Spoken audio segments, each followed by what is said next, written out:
Hello everyone, it's another day and it's our first travel for this year 2024.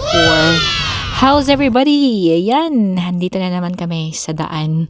Yes! We're taking a break here in Manenberg. Hello, it's not Manenberg yet. It's Gingy. If you want to know where we're going, just keep it right here and check out our video for today's episode. This is Eden Feminas checking in. And by the way, while I'm taking a nap, we're gonna entertain you some drone shots taken from Jinjin Town. Enjoy!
Airport. Ayan, palabas na po kami ng Bundaberg after our transaction. What? And we're on our way to somewhere out there. Woo! Mahaba-haba itong biyahe namin, mga kabadis. Ayan. If you're getting bored, it's up to you guys. You can watch the sceneries while we are exploring these places. Alright. Bahala na kayo manghusga dyan. Basta kami, simpleng mga bagay lang. Busog na yung mga mata namin. This is how we love travel and we appreciate nature and everything around us. Okay, let's go.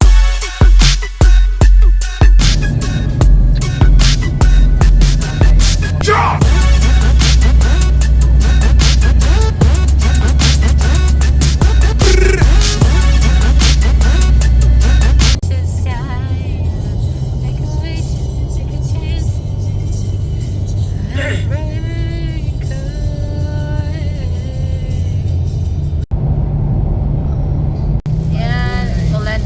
Kami guys, and this is somewhere part of Sunshine Coast already.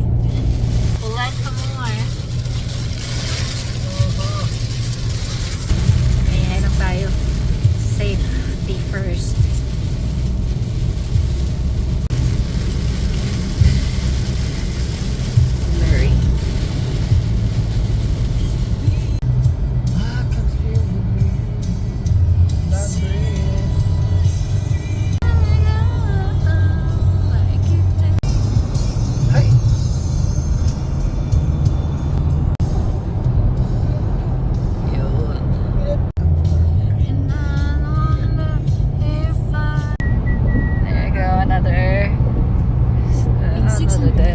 Keep left at the fork to continue on M1.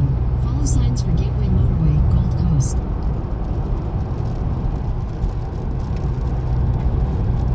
DFO.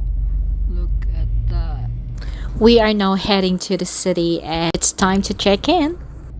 We have just arrived here in our accommodation. And knock knock knock. No.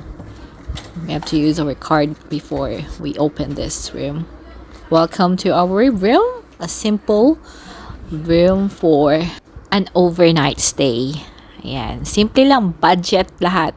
It's like what I'm telling you always. We don't need a luxury accommodation just to enjoy our life here in Australia.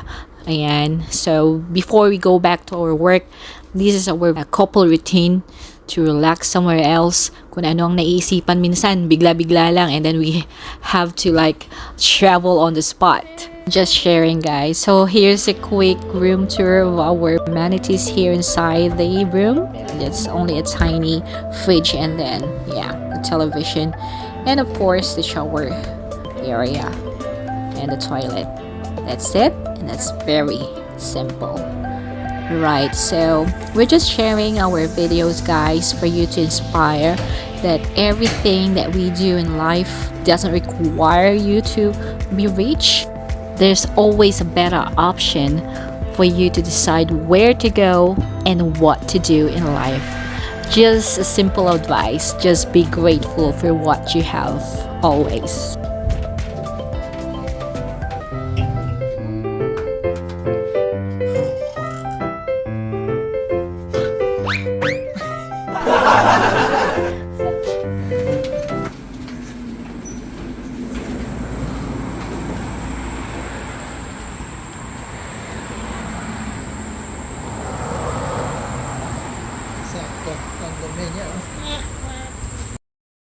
To be continued.